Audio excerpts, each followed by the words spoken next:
So you want to talk about Purgewater, when you should use it, how you should use it, what you should use it, why you should use it. Purgewater is actually a lot more useful than people realize and for reasons you might not expect. So let's do a deep dive into Purgewater. One of the newer elemental types in the Forbidden West, Purgewater builds up in machines and will eventually put them into the Drenched State. But aside from making machines look completely awesome, what does being in the Drenched State actually do, and how can you use it to your advantage in combat? The first and probably most well-known benefit of Purgewater is that it negates any elemental resistances the machine might have, making it easier to apply elemental states. Take the Thunderjaw for example, who's resistant to shock.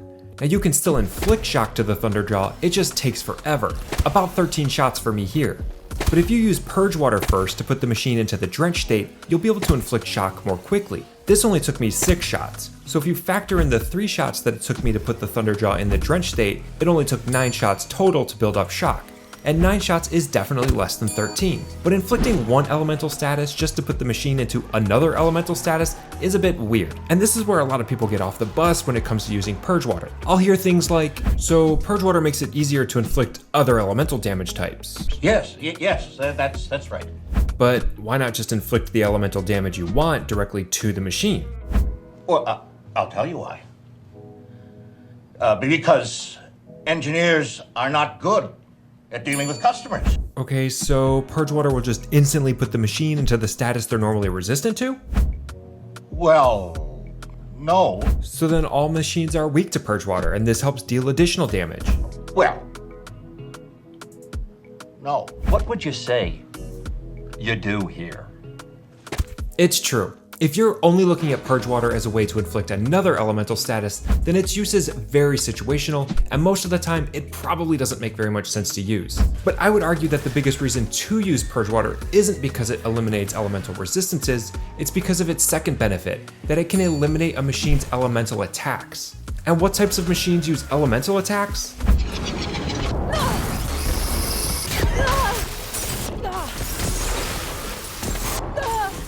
All of the worst ones. Being able to negate a machine's elemental attacks, even for just 30 seconds, can give you a serious advantage in combat. Is a Scorcher even a Scorcher if it can't scorch anymore?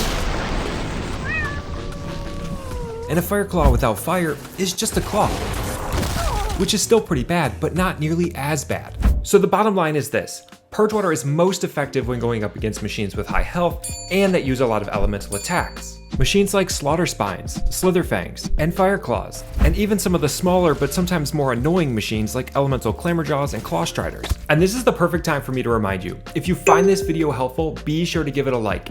As a small channel, it really is appreciated and it does help me out. But now let's talk about weapons. When it comes to building up Purgewater, we'll need weapons with Purgewater ammo. We can get that through hunter bows like the Purgewater Hunter Bow, which you can buy at the Hunting Grounds in Raintrace, or the Merchant and Scalding Spear, or the Lightning Hunter Bow, which you can get as a reward from the Need to Know side quest with Talana. But the best hunter bow with Purgewater is the Tears of the Land God Hunter Bow, which you can get with Champions tokens exclusively in New Game Plus. This is probably my favorite hunter bow in the entire game, so definitely be sure to pick it up if you're in New Game Plus. Now Purgewater arrows come as either regular or advanced Purgewater arrows, and give you stats for both the damage that the arrow does, as well as the amount of Purgewater buildup. Now since I don't typically use my hunter bow as a primary way to deal damage, the more important number to me here is the amount of Purgewater buildup. Even though some machines are more resistant to Purgewater, I find that building up Purgewater in any machine, no matter its size, usually doesn't take me more than just a couple shots. But if you prefer to use a Blast Sling to build up elemental damage, there are a couple of options for that as well. You can get the Explosive Blast Sling pretty early on from the Merchant right at Barren Light, the Cloudburst Blast Sling, which you can buy from a Merchant outside the base or from the Merchant at Camp Nowhere, and the Corrosive Blast Sling, which you can get from a Merchant outside of the base later in the game or from Merchants in Scalding Spear or Thornmarsh. But the Burning Shores also gives us the Skyhammer Blast Sling, which is definitely the best elemental blast sling in the game. You can find the Skyhammer in a chest during the Heaven and Earth main quest. And if you prefer more of a Trapper playstyle, surprise, motherfucker, there are some options for you there as well. The Anchor Rope Caster is another weapon you can get early on from the Merchants in either Arrowhand or Scalding Spear. And there are also regular, advanced, and elite Purgewater traps, and even Purgewater capsules if you prefer a melee style build. But the best way to get the absolute most out of Purgewater is through coils. The Forbidden West gives us some really good coil options for making the most out of Purgewater. There are general Purgewater coils like the +9, +12, or +15% Purgewater coils that increase both Purgewater damage and Purgewater buildup. There are also some elemental combination coils like +12% Purgewater and Frost, but personally, I'm not a fan of these types of coils. Never half-ass two things. Whole-ass one thing. There are also some 1 and 2% instant drench chance coils, which give you a chance to instantly put a machine into the drenched state. Now the good news is that these coils can be equipped to any weapon, so they basically turn any weapon into a potential Purgewater weapon. Personally though, I'm just not a fan of any of the instant chance coils. Even if you have a weapon loaded up with 5 of them, the highest percent chance you'll have to instantly drench a machine is only 10%, which just isn't really a high enough chance to get all that excited about. But a coil that I have found really useful in combination with using Purgewater are the +18 and +12% drenched enemy damage coils. These coils give you a damage buff when machines are in the drenched state. I like to equip them to big damage weapons like the spike thrower or bolt blaster, so I'm better able to take advantage of that 30-second window when machines can't deal any elemental damage. But the one coil to rule them all is the Elite Purgewater coil that you get in the Burning Shores. The Elite Purgewater coil combines the strengths from all of the other coils. It gives us a 5% chance to instantly inflict the drenched state. It increases Purgewater damage and buildup by 15%.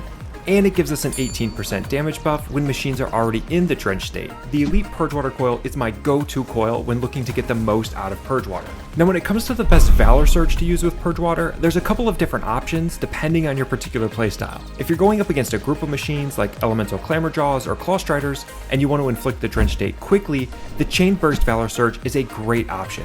The Chain Burst Valor surge creates a damage chain between multiple enemies and also applies to elemental status buildup like Purgewater. Not only can you inflict the drenched state to multiple machines at the same time and negate all of their elemental attacks, but you can also take advantage of the drenched state damage coils and inflict damage to the machines simultaneously. This is a great option to take care of a group of machines really quickly. And if you're going up against one big bad machine like a Flyer Claw or a Slaughter Spine, the best option for Valor Surge is going to be the Elemental Fury Valor Surge. The Elemental Fury Valor Surge gives you plus 200% elemental buildup, making it easier and quicker to put a machine into the drenched state, and also gives you a plus 100% elemental state duration, meaning for larger machines, you'll have a full minute to negate any of the elemental attacks, and can also take advantage of the damage buff from the drenched enemy damage coils for twice as long. But I want to know from you, do you use Purgewater? And if so, what do you like about it and how do you use it? Let me know in the comments below. And as always, if you like this video, be sure to subscribe for even more Horizon Forbidden West content. Thanks, and I'll see you on the next one.